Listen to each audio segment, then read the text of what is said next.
Ready start.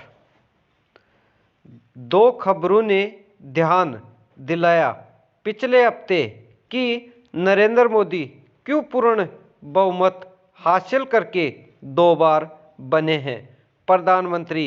एक उनका अपना बयान कि राजनीति में परिवाद बहुत नुकसान करता है लोकतंत्र को विराम। दूसरी खबर यह है कि महाराष्ट्र के भंडारा स्थित सरकारी अस्पताल में 10 नवजात बच्चे जिंदा जल गए। दुनिया में अपनी पहली सांसें लेने के कुछ क्षण बाद विराम। दोनों खबरों में वास्ता यह है कि दशकों से परिवारवाद ने हमारे सबसे पुराने राजनीतिक दल को दीमक की तरह चाटकर खोखला कर दिया था विराम पैरा। हाल ये हो गया था कांग्रेस पार्टी का 2014 वाले आम चुनावों के पहले की जनता की सेवा करने के बदले इस दल के तकरीबन सारे सदस्य अपने परिवार की सेवा करने में लगे हुए थे विराम।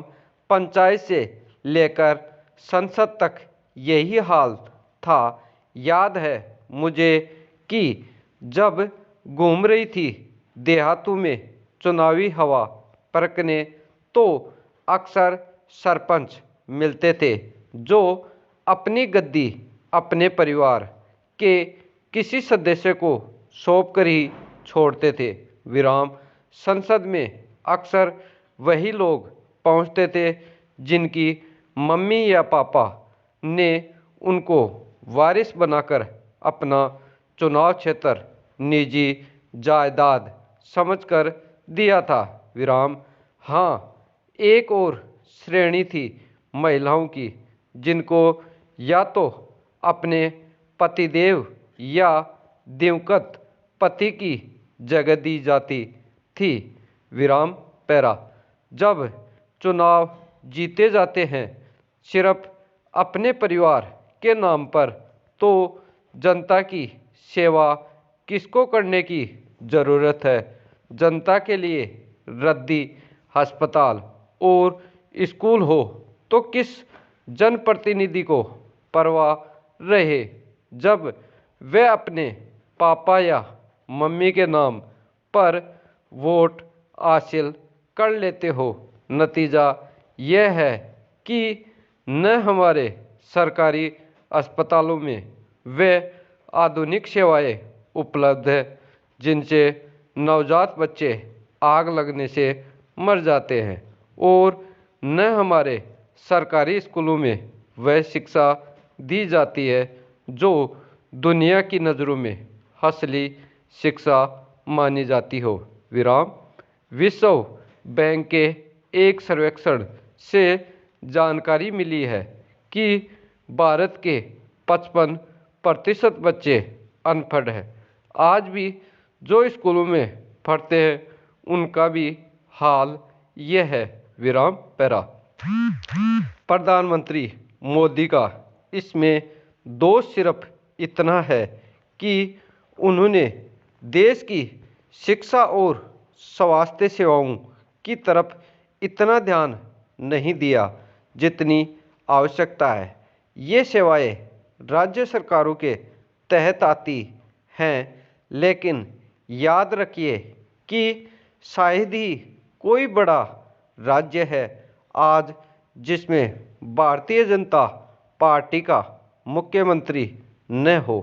सो अगर प्रधानमंत्री ने इशारा किया होता कि उनको इन सेवाओं में युद्ध स्तर पर सुधार चाहिए तो पिछले 7 सालों में ये सुधार जरूर लाए गए होते। जितना ध्यान उन्होंने स्वच्छ भारत अभियान पर दिया है उसका आधा ध्यान भी दिया होता तो इन सेवाओं में आज परिवर्तन दिख रहा होता विराम। कांग्रेस के लंबे शासनकाल में अगर उनके राजनेताओं की सबसे बड़ी गलतियां रही है तो शिक्षा और स्वास्थ्य क्षेत्रों में है। विराम पैरा। माना कि बिजली, पानी, सड़क, रोजगार भी अति महत्वपूर्ण हैं, लेकिन उन पर ध्यान थोड़ा बहुत तो दिया गया है। शुरू से अभाव रहा है स्वास्थ्य और शिक्षा के क्षेत्र में, और जब तक इन सेवाओं को अपना भविष्य इन क्षेत्रों में सुधार नहीं लाए जाते हैं, तब तक भारत की गाड़ी अशिक्षा और गुर्बत के कीचड़ में अटकी रहेगी और देश का भविष्य रोशन नहीं दिखेगा। याद कीजिए कि पिछली बार जब हमारे बच्चों ने किसी अंतर्राष्ट्रीय परीक्षा में भाग लिया था तो उनका हाल इतना शर्मनाक रहा कि किर्गिस्तान के बच्चे ही रहे उनके पीछे। हमारे शासक होशियार है, लेकिन उन्होंने उपाय यही ढूंढा कि अंतर्राष्ट्रीय स्पर्धाओं में हमारे बच्चों का हिस्सा लेना ही बंद कर दिया है। विराम पैरा। मुझे हर हफ्ते इस लेख के छपने के बाद गांधी नेहरू परिवार के समर्थक खूब गालियां देते हैं। सोशल मीडिया पर शिकायत है कि मेरे जैसे लोगों ने मोदी की प्रशंसा करके उनको इतना बड़ा बनाया कि वे प्रधानमंत्री बनने के लायक हुए। कहते हैं ये लोग कि गांधी परिवार से मेरी नफरत इतनी ज़्यादा है कि मैंने एक फासिस्ट के हाथों में देश की डोर देने में सहायता की। विराम। विनम्रता से कहना चाहती हूँ कि राजनीतिक विश्लेषण निजी भावनाओं के आधार पर नहीं होता है, न नफरत को आधार बनाया जाता है, न प्रेम को। ऐसा कहने के बाद लेकिन इतना जरूर मानती हूँ मैं कि इस देश के करोड़ों लोगों की तरह मैं भी तंग आ गई थी ऐसे राजनेताओं से जो अपने परिवार के भले के लिए ही आए थे, राजनीति में जनता का भला करने नहीं। इसका सबूत है कि आज भी हमारी सरकारी सेवाएं इतनी रद्दी है कि न राजनेता अपने बच्चे भेजते हैं सरकारी स्कूलों में और न ही हमारे आला अफसर। विराम पैरा।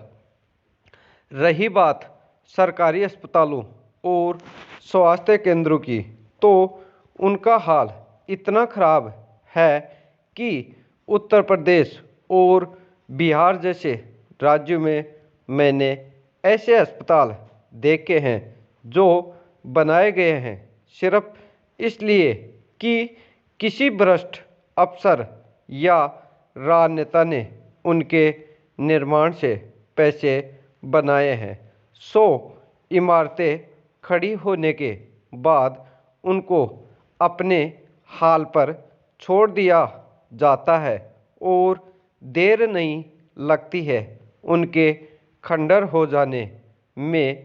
बहुत आशा थी मेरे जैसे लोगों को कि मोदी के आने के बाद इन क्षेत्रों में परिवर्तन आएगा। विराम। पर ऐसा अभी तक नहीं हुआ है। सो बिल्कुल वैसे जैसे ये क्षेत्र बन गए थे। कांग्रेस सरकारों की सबसे बड़ी कमजोरी उसी तरह बन सकते हैं। भारतीय जनता पार्टी की भी सबसे बड़ी कमजोरी। विराम पैरा। मेरा मानना है कि मोदी दूसरी बार प्रधानमंत्री बने इसलिए कि समाज कल्याण योजनाओं में उन्होंने परिवर्तन लाकर दिखाया। तीसरी बार उनको बनने का अधिकार इस देश के मतदाता शायद खुशी खुशी देंगे अगर उनको सरकारी अस्पतालों और स्कूलों में परिवर्तन दिखेगा। परिवारवाद को पराजित करके दिखाया है मोदी ने। तो अब दोष किसका है? विराम स्टॉप।